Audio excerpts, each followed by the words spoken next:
1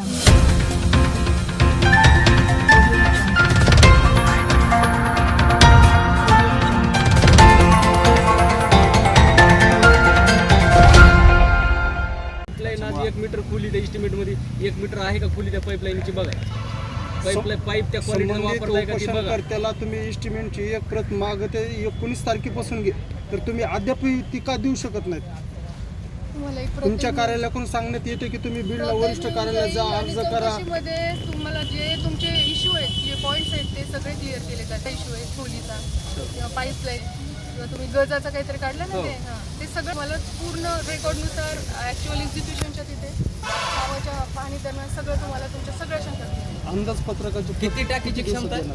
70,000 litre. 70,000 litre. तिथं 12 mm चे भीम आणि कॉलम पूर्ण ते ह्याच्यामध्ये केलेले काम. 70,000 लिटरची पाणी टाकी आम्हाला लगेच देऊन जाऊ तुम्हाला. हो ना, आम्ही त्यांना सध्या किती काढावं लागेल तुम्हाला. तुम्हालाच द्यावं लागेल, तुम्हीच द्यायचे. 2 दिवस तरी मग आम्ही 2 दिवसात अवेलेबल करण्यासाठी तेवढे 2 दिवसात आम्ही देऊन नक्की 2 दिवसात देणार ना.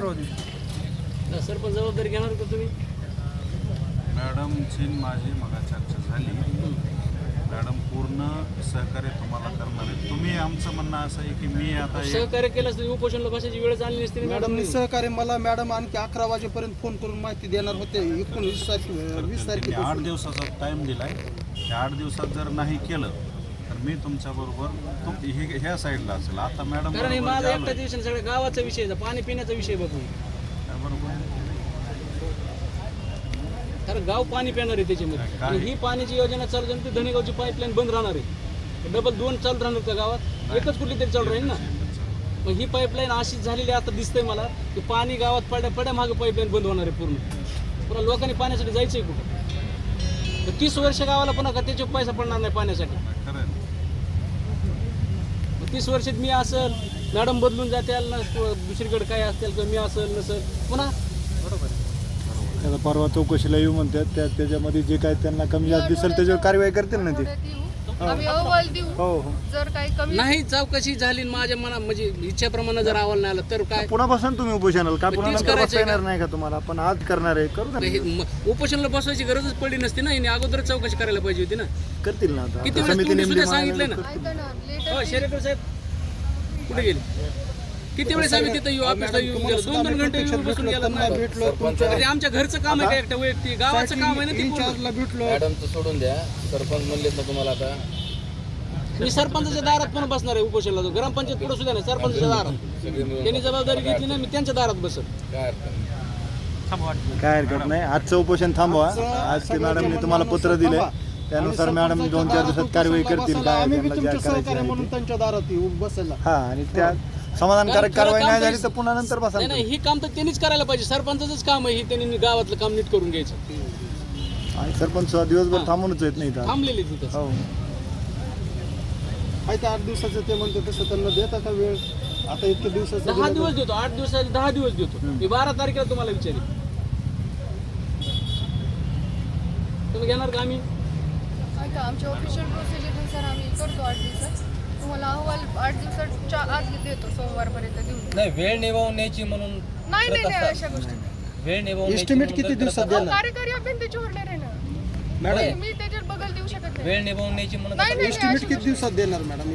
एस्टिमेटची एस्टिमेट आम्हाला 2-3 दिवस द्या. आधी इथे रेकॉर्ड असेल तर शेरेकर साहेब तर किती दिवसापासून म्हणते तर आम्ही बिडवून इथे मागूच जर रेकॉर्ड असेल तर मी 2 दिवसात येईल, नाही तर मग मला बीडमध्ये थोडंसं फॉलोअप घ्यावं लागेल.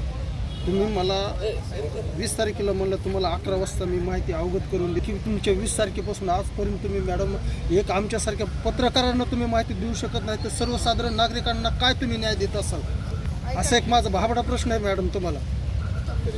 ऐका, एक तर तुम्हाला पत्रकाराचे फोन उचलण्याची महत्त्वाची गोष्ट ॲलर्जी आहे. इन कॅमेरा मी बोलतोय असं. नाही.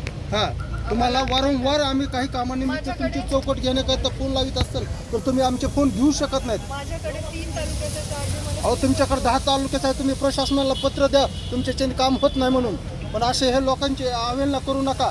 तुम्ही एक साधं उपोषणकर्त्याला प्रवृत्त करण्यासाठी तुम्ही 4 ओळीचं पत्र देऊ शकत नाहीत. आरोग्य विभागाला तुम्ही असण्याची छाती ही करते, दुखते.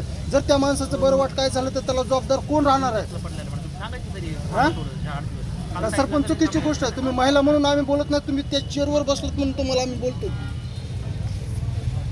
बरं, तुम्ही आता उपोषणापासून परावृत्त आहोत, तुमच्या सगळ्या मागण्या आम्ही पूर्ण करू आणि काय जर शंका आली तिथे क्लिअर करून देऊ आम्ही सगळ्या आपल्या पाहणी दरम्यान. सर तिथे आपले डेप्युटी साहेब पण येणार आहेत. जे की बांधकाम विभागाच्या रस्त्यामध्ये पाईपलाईन गेली ह्याची चौकशी तुम्ही कशी करणार? वेगळा अर्ज देणार आहे. त्याचा वेगळा अर्ज उद्या देणार आहे मी अजून. तिथं आल्यावर चौकशीला आल्यावर सांगा ना, तो बी विषय दाखवून द्या. लिगली अर्ज देणार आहे आपण त्याचा. ह्याची तर चालू सर्वे असेल ना पहिला केलेला estimate प्रमाणे. उद्या ती सर्वे असेल ना त्याचा. सिमेंट रस्ता तिथं मंजूर झालेला आहे. ती जर पाईपलाईन होणारच आहे ना. सातोळा ते सुनगळ सिमेंट रस्ता होणारच आहे ना. त्या रस्त्यातच पाईपलाईन घातलेली आहे ना त्यांनी. त्याबाबत आपण काय करणार त्याच्यात ती चौकशीत मुद्दा तुम्ही थोडं लक्षात घ्या. ठीक आहे ना, तो त्याचा अहवाल पण आम्ही देऊ. तर त्यानंतर तिथे आपण अगदी बघू साईडमध्ये काय आणि आहे ते. चौकशी करतेवेळी त्या उपोषणकर्त्याला विश्वासात घेऊन चौकशी करा, म्हणजे ती मार्गी लागेल का? काका बरोबर आहे का नाही? ऐका ना, ते हजरच राहणार आहे ना त्यांच्यासमोर प्रत्यक्ष. त्यांना तुम्ही आधी एक दिवसांनी त्यांना हे करा, माहिती द्या की ह्या रोजी ही चौकशी समिती तुमच्या गावात यायला आली आणि ह्या वेळेत तुम्ही तिथं हजर राहा. आधी कळवू आम्ही तुम्हाला सांगू. तुम्ही आता थोडंसं परावृत्त व्हा, तुमची तब्येतही ठीक नाहीये आणि अशा वेळेस तुम्ही घ्या पत्र घ्या, दवाखान्यात जा, उपचार करा, थोडंसं उपचार करा, घ्या पत्र. घ्या, पाणी घ्या, शेरकर साहेब, पाजा पाणी. दवाखान्यात चेक करून घ्या. पाजा, या घ्या पत्र घ्या. या शेरकर साहेब, या पुढे. काय आमची इच्छा आहे. या. त्यांना तेच म्हणलं एवढ्या वेळेस ऐका. लावा ना हात, सगळे लावा हात. घ्या घ्या, हात सरपंच सोबत आहेत. सरपंच तुमच्या सोबत उपोषणाला बसतो म्हणलेत, पुन्हा जर काय नाही झालं तर तुम्ही काय मला पुन्हा जरा हो हो कसं धरायचं तुम्हाला? कसं बी धरा. घ्या, पाणी घ्या. थांबा थांबा, आधी पत्र होऊ द्या. कार्यालयाकडे उपोषण करताना ज्यूस देणारे बाबा पाच आहे ना.